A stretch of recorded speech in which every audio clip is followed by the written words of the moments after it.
Hey guys, अस्सलाम वालेकुम। Welcome back to the बसुम का चैनल। कैसे आप सब? उम्मीद करती हूँ आप सब ठीक होंगे। अल्हम्दुलिल्लाह मैं भी ठीक हूँ आप सबकी दुआओं से। सो गाइस, अभी रात के बज रहे हैं 2 बजे, 2 बजे के आसपास, और मैं अभी तक जागी हुई हूँ क्योंकि मैं नॉर्मली जो मेरा प्रेयर टाइम होता है वो मैं नमाज अदा कर देती हूँ अगर मुझसे होगा। और आज मैंने नहीं की और मैं जागी हुई थी। मैं अपने रील्स बना रही थी और जस्ट मैंने बेबी ख़त्म किए मेरे रील्स। और अम, अभी अचानक से ये प्लान हुआ है कि कल मैं घर जाने वाली हूँ वापस। मेरा जो ट्रीटमेंट था दूध का वो आज ख़त्म हो गया, मेरा डेंटल ट्रीटमेंट। तो उन्होंने जो कुछ भी प्रॉब्लम था, मुझे यहाँ पे कुछ साइनस जैसा इन्फेक्शन कुछ हो गया था, तो वो फ़िलहाल के लिए फ़िक्स हुआ है। बाकी और भी ट्रीटमेंट है बट मुझे उसके लिए उन्होंने वेट करने के लिए बोला है। काफ़ी ज़्यादा टाइम लगेगा उसके लिए, जो कि मैं वेट नहीं कर सकती अभी और ज़्यादा। और क्योंकि मुझे जाना है घर और मेरे पास इतना टाइम नहीं है, तो मैं नीचे बैठ जाती हूँ। पहले तो मुझसे खड़ा नहीं जाएगा और बहुत ज़्यादा थक गई हूँ गाइस। हाँ, तो मैं कह रही थी कि हाँ, तो मैं कह रही थी कि कल almost I am done with my packing. मैं जा रही हूँ घर और घर जाने की तैयारी ऑलमोस्ट मैंने कर ली है। एक्चुअली मुझे जाना आज ही था बट अनफॉर्चुनेटली मेरी कल एक और अपॉइंटमेंट है डॉक्टर के पास, तो मैं प्रोबेबली शायद वहाँ पे जाऊँगी फ़र्स्ट और फिर मैं सोचूँगी कि मैं क्या करूँ। मे बी कल शाम तक मैं रुकूँगी, उसके बाद मैं चली जाऊँगी डॉक्टर के पास जाकर आने के बाद। वो भी मेरी हेल्थ के रिगार्डिंग ही है। तो मेरा एक अपॉइंटमेंट है, हो सकता है मैं जाऊँ या ना जाऊँ, देर आर चांसेस 50-50। तो बस वो एक ही चीज़ है। और जैसे कि मैं आप सबको बता रही थी कि आज का दिन भी बहुत ज़्यादा हेक्टिक था गाइस।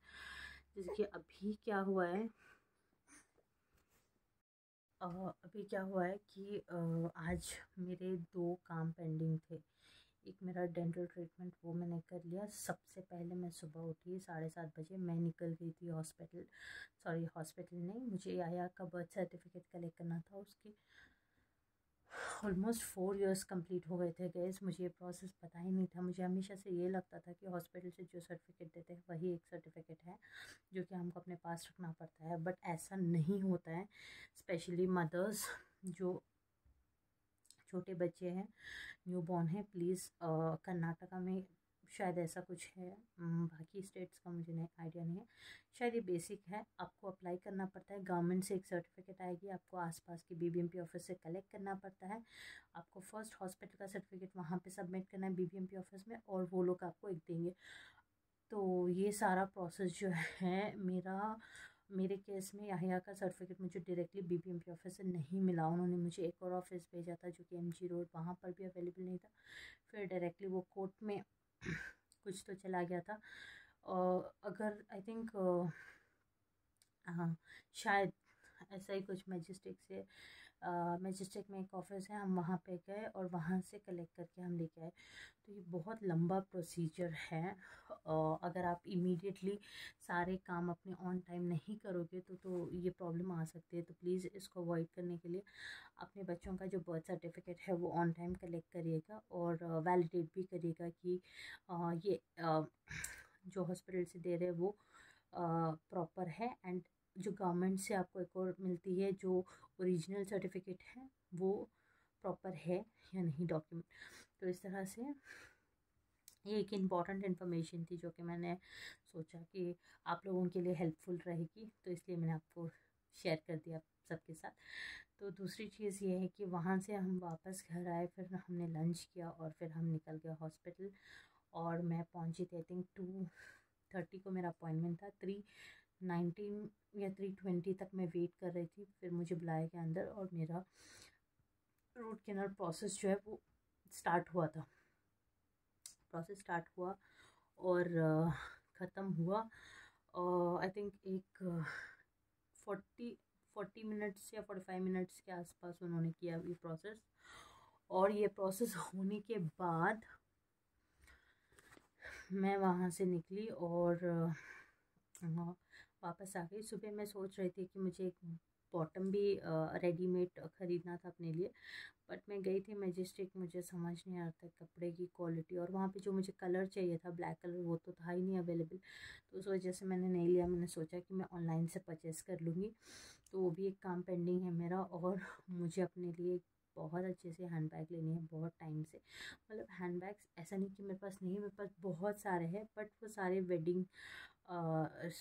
वेडिंग्स पे पहनने के लिए होते हैं। जैसे कि मेरे शादी में डाले गए थे सारे ग्रैंड बैग्स हैं, ऐसे मैं नॉर्मल टाइम पे नहीं लेके घूम सकती। और यूजुअली मैं छोटे छोटे जो स्लिंग बैग्स है वो यूज़ करती हूँ। तो एक एक प्रॉपर हैंड बैग नहीं है मेरे पास लेदर का। शादी से पहले था, लेकिन अभी मैंने लिया ही नहीं क्योंकि मैं यही बैग्स यूज़ कर रही थी। ऑफ़िस के लिए तो लैपटॉप बैग यूज़ करती हूँ मैं, और बच्चों के साथ अगर कहीं बाहर जाना हो तो बेबी बैग यूज़ करती हूँ मैं। हर चीज़ के लिए मेरे पास बैग है, बट खुद के लिए एक अच्छा सा बैग नहीं है। मुझे बैग लेनी है, तो मैं सोच रही हूँ कि मैं कल जाऊँ इंशाल्लाह। यहाँ से जाने से पहले मैं एक बैग लूँ और फिर मैं घर की तरफ रवाना हूँ। तो ये एक चीज़ थी। और बाकी तो कुछ है नहीं। हाँ, डिनर भी हो गया है। घर आए, मम्मी के हाथ का खाना वाना खाया पेट भर के मस्त मैंने। तो उनके हाथ का मुझे जो चिकन ग्रेवी, चिकन की फाल मुझे बहुत अच्छी लगती है। तो आज मम्मी ने वो बनाया था, मैंने वो खाया, टेस्ट किया। और दाल भी मुझे अच्छी लगती है उनके हाथ की। वैसे दाल कल मैंने बनाई थी, बट यूजुअली मम्मी मुझसे अच्छा बनाती है। जो भी सीखा मैंने उनसे ही सीखा है थोड़ा बहुत। और थोड़े अभी तो थोड़े बहुत रेसिपीज़ मैं खुद ही से ट्राई कर लेती हूँ, जैसे कि पास्ता हो जाए या फिर मैक्रोनी हो जाए। सारी चीज़ें मैं ही कर लेती हूँ, बट जो नॉर्मल बेसिक डेली रूटीन के लिए रेसिपीज़ होती है वो सारी मैंने उनसे सीखी। ऐसा पर्टिकुलरली मैंने सीखने के लिए नहीं सीखा है। जस्ट आई नो कि पता चल जाता है कि वो क्या चीज़ बना रहे हैं और कैसे बना रहे हैं। या फिर मैं नॉर्मली जब मैं बात करती हूँ इसमें आपने क्या मिक्स किया, मैं ऐसे पूछ लिया करती थी, तो तब मुझे पता चल जाता था। अगर मुझे प्रॉपर विथ रेसिपीज़ चाहिए तो मैं उनको कॉल करके पूछ लेती हूँ, तो उसमें मुझे थोड़ी बहुत हेल्प हो जाती है। और थोड़ी बहुत रेसिपीज़ मैंने अपनी मदर इन लॉ से भी सीखी है। जैसे कि मुझे इडली नहीं बनाना आता था, वो बनाती थी। मतलब ऐसे पर्टिकुलरली मैंने उनसे भी नहीं सीखा, कुछ भी डायरेक्टली पूछ के। मतलब जब वो बनाती थी तो मैं देखा करती थी घर पे, तो वो थोड़ी बहुत, जैसे कि इडली, बिसिबेलेबात, ये सारी चीज़ें मुझे नहीं आती थी। एक दो चीज़ें मैंने उनसे सीखी। उपमा, उपमा भी मुझे उनके हाथ की बहुत अच्छी लगती है। तो बेसिक सी चीज़ें मैंने उनसे सीखी है। पापड़ बनाना, सो ऑथेंटिक चीज़ें जो पुरानी चीज़ें होती है। मुझे पिकल बनाना बिल्कुल भी नहीं आता। मैं हमेशा सोचती हूँ कि मैं उनसे सीखूं, बट मुझे टाइम नहीं मिलता है। ऐसा कुछ पर्टिकुलरली जैसे कि मैंने बताया, मैं सीखूं, बैठ के रेसिपीज़ नोट डाउन करूं, ऐसा कोई मेरा मसला नहीं है। अगर मैं एक बार देख लूँ वो जैसे बना रही हूँ तो मेरे जहन में वो कॉपी आ जाती है, तो मैं बस बना लेती हूँ जितना मुझसे हो सके। या उसको बेहतर बनाने के लिए मैं थोड़ा और ऐड ऑन कर सकती हूँ। तो ये वाला सीन है मेरा कुकिंग के मामले में। और फ़िलहाल के लिए कुछ है नहीं गाइस अभी। मैं बहुत टायर्ड हूँ। मतलब आज आज नहीं, पिछले कुछ दिनों से बस मेरा ट्रीटमेंट्स, बच्चे एंड ये सभी चल रहा था। मैं अपनी आंटी के घर भी नहीं जा पाई, और मुझे पता नहीं वो कैसे रिएक्ट करेंगी, बिकॉज़ वो काफ़ी टाइम से मुझे बुला रही थी, जब तुम आओगे तुम हमारे घर आना आना आना। और अचानक से मैं वापस जा रही हूँ क्योंकि एक इम्पॉर्टेंट चीज़ है। याह्या का स्कूल, जितने भी दिन मैं यहाँ पे हूँ याह्या का स्कूल मिस हो रहा है, और मैं नहीं चाहती कि उसका स्कूल और ज़्यादा मिस हो। और उसकी स्कूल का जो स्पोर्ट्स डे है वो भी करीब आ रहा है। मुझे आई थिंक आज 17 कुछ है, दिसंबर 20 को शायद है। तो हमें उसको उसके लिए प्रिपेयर करना है। और आंटी के घर मैं नेक्स्ट टाइम ज़रूर जाऊँगी इंशाल्लाह। तो अभी तो मैं जाऊँगी नहीं, बिल्कुल बिल्कुल टाइम नहीं है मेरे पास। I am sorry for that, extremely sorry. जब जब टाइम मिलेगा इंशाल्लाह ज़रूर जाऊंगी। बट मैं हमेशा सोच रही थी, जब मैं आती हूँ स्टार्टिंग के 1-2 दिन मेरा पीसफुली जाता है, पीसफुली नहीं जाता है एक्चुअली। या तो मेरे बच्चों को बुखार आ जाता है, बीमार पड़ जाते हैं शुरू शुरू में, तो मेरा ज़्यादा टाइम उनको संभालने में और सेटल करने में चला जाता है, तो उसमें मैं नहीं जाती हूँ। और बाकी जो दिन बचे रहते हैं वो मेरे जो पेंडिंग काम है जिसके लिए मैं यहाँ पे आई, उसमें निकल जाता है। तो बस इसी तरह से दिन गुजर गए। बहुत अच्छा लगा। मैं अगर मम्मी के घर आती हूँ तो थोड़ा स्पेंड करके टाइम जाती हूँ, क्योंकि मैं 2 महीने में एक बार या फिर महीने में एक बार, अभी तो ज़्यादातर मैं 2 महीने में एक बार या 3 महीने में एक बार ऐसे आने की कोशिश कर रही हूँ, क्योंकि मैं नहीं चाहती कि याहिया का स्कूल जो है वो मिस हो। सबसे इम्पोर्टेंट है। अभी जैसे कि उसके क्लासेस बढ़ रहे हैं, उसका portion, oh my God, syllabus अगर देखोगे ना तो इंशाल्लाह वो पढ़ लेगा, मुझे इतना कॉन्फिडेंट है। बट इतना कुछ अगर हम मिस करेंगे ऑन अ डेली बेसिस तो वो कैसे पिकअप करेगा एट द लास्ट मोमेंट। तो मैं नहीं चाहती कि उसको मेरी वजह से ओवरबर्डन हो जाए वो। तो ये सारी चीज़ें हैं। मैं यही कहना चाहूँगी कि जिनकी नई नई शादी होती, जिनके ससुराल वाले होते हैं, मैं उनसे एक ही रिक्वेस्ट करना चाहूँगी, आपकी बहू जब भी जाना चाहे अपनी मायके भेज दीजिए, क्योंकि बाद में उनके बच्चे जो है वो बड़े हो जाते हैं, बाद में उनको जिम्मेदारियाँ आ जाती है, वो चाह कर भी नहीं जाते। अगर जाते तो फिर भी उनको कुछ ना कुछ सैक्रिफाइस करके जाना पड़ता है, जैसे कि अपने बच्चों का स्कूल या पढ़ाई या कुछ। शुरू शुरू में कुछ होता नहीं है, जाते हैं पीसफुली रहते हैं, आ जाते हैं। तो एक प्लस पॉइंट वो होता है नई नई शादी में। और अगर वो घूमना चाहें तो उन्हें घूमने अच्छे से दे, क्योंकि बाद में जो है वो एक, मेरा ही नहीं, या मैं एक जनरली बोल रही हूँ गाइस, क्योंकि इतने सारे वो हो जाते हैं कॉम्प्लिकेशंस, हम खुद ही नहीं जा पाते कहीं घूमना। कभी इस पे कॉम्प्रोमाइज़ करो, कभी उस पे कट ऑफ करो, कभी इस पे कट ऑफ करो, या उस पे चलो ये पैसे हम यहाँ पे बचा लेंगे, यहाँ पे इसके एडमिशन में आ जाएंगे। ऐसा होता है राइट।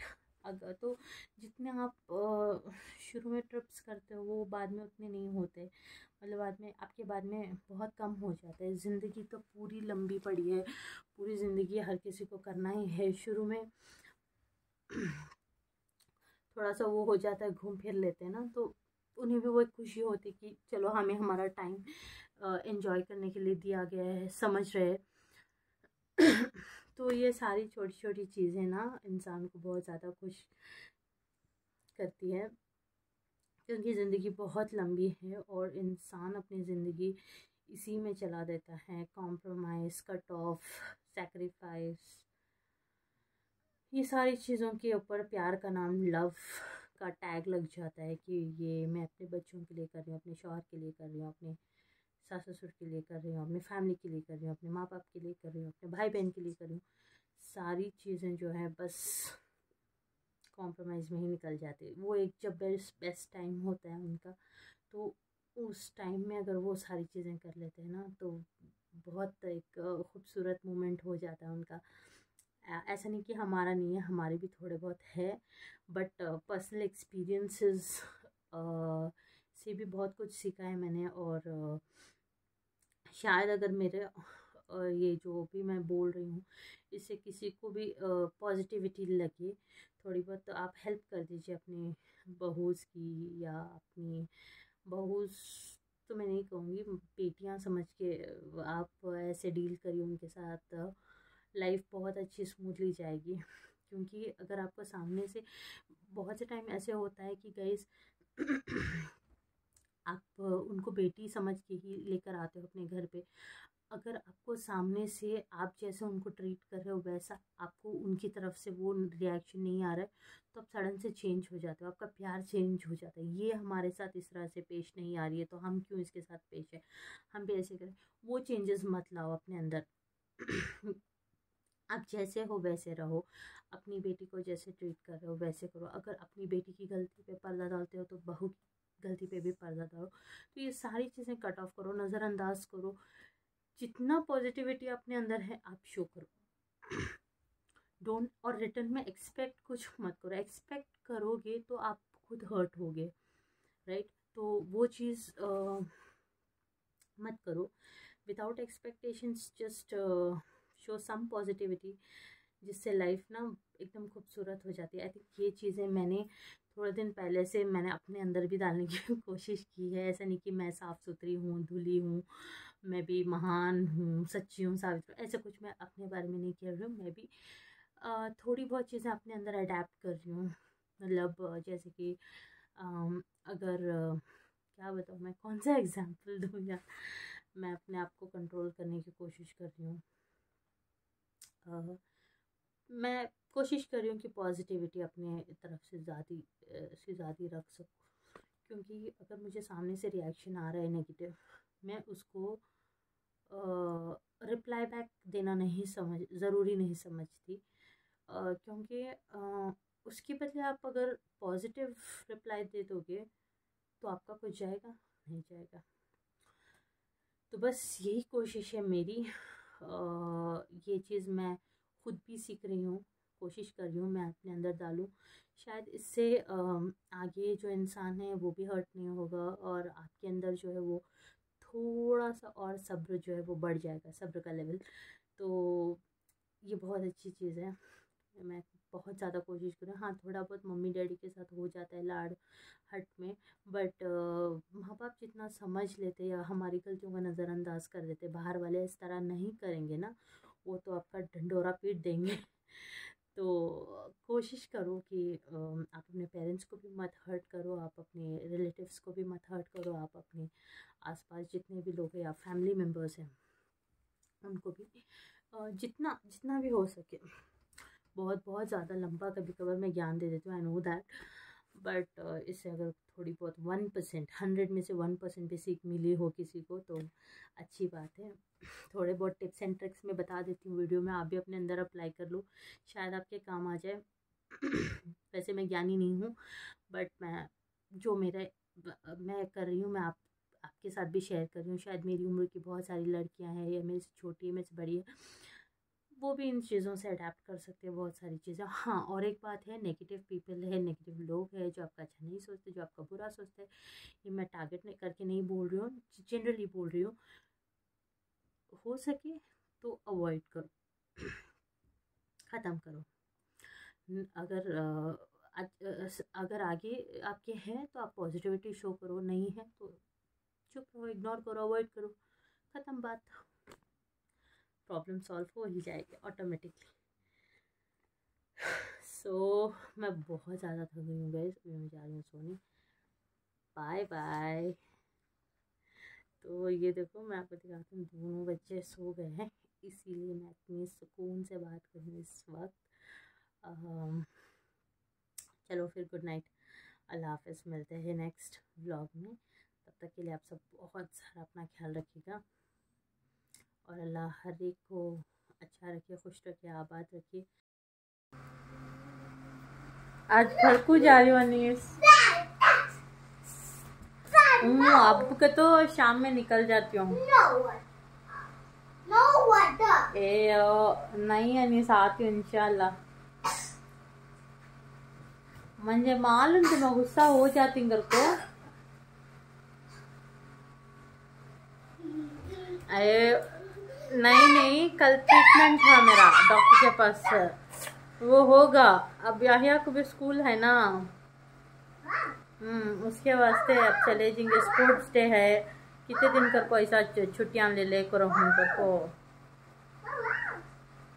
अब यहाँ छो मम्मी, क्या शाम में जाती हूँ ना तो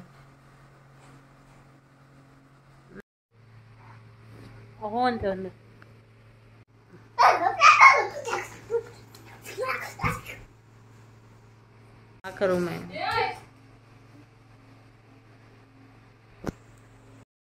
अस्सलाम वालेकुम वरहमतुल्लाहि वबरकातुहू। तो गाइस हम बैठ चुके हैं कार में, वापस घर जाने की तैयारी हो गई है हमारी। ये देखो अजलान, आज बहुत दिन बाद इसको ये बैग में ले रही हूँ, बहुत ज़्यादा थकान हो रही है मुझे। इसका कैरी कोट है, इसको ऐसे ही मैंने रख लिया गोद में। या से अस्सलाम वालेकुम। हाँ, वेरी गुड। चलो अब चलते हैं, सफ़र स्टार्ट। मेट्रो कंस्ट्रक्शन जो है अभी चालू है।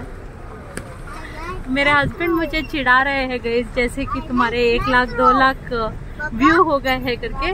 तो प्लीज मुझे आप सबका सपोर्ट चाहिए, प्लीज मेरे व्यूज बढ़ा दो। और मुझे वाकई में बोलना है मेरे हस्बैंड को कि हाँ सच में मेरे 1-2 लाख व्यूज है। यहाँ अभी हमने डिसाइड किया कहीं जाने का, वो जाने के बाद आपको मैं बताऊंगी कहाँ जा रहे हैं। ये देखो गाइस, ट्रैफिक एज यूजुअल फिर से फंस गए ट्रैफिक में। और यहाँ पे इसने सुसु कर दिया है, चेंज भी नहीं कर पा रही हूँ मैं। बाद में जैसे कार स्टॉप होगी पार्किंग में चेंज कर लेंगे। इसके देखो हाथ कितने क्यूट है, बच्चों के हाथ कितने क्यूट रहते हैं ना। जब असलान बड़ा हो जाएगा वो देखेगा उसके हाथ कितने प्यारे थे।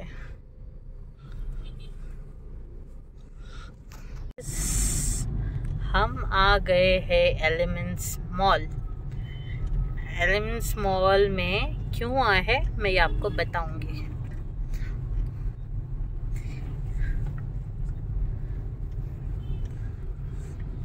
वो बेल कितना बड़ा घंटा, Christmas bell.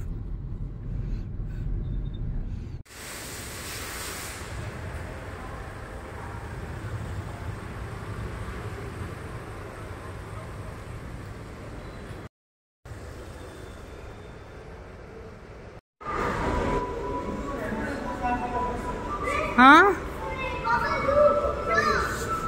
What is that? Look, Christmas tree here. You like it? Go, go, go, go! Stand there.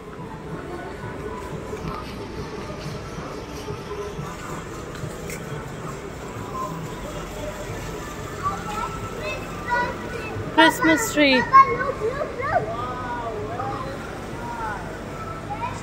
Lights कितने प्यारे हैं।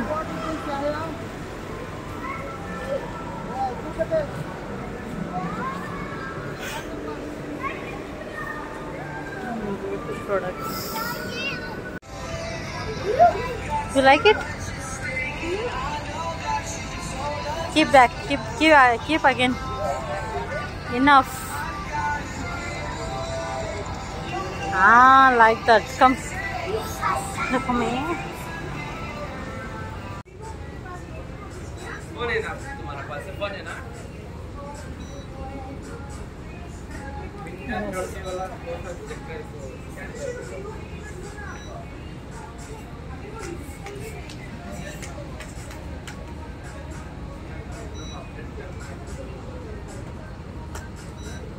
नीचे है सब पार्किंग। क्या वॉशरूम।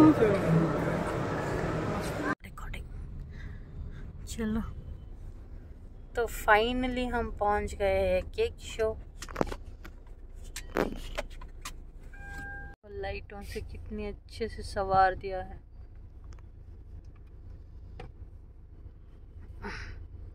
क्लियरिंग के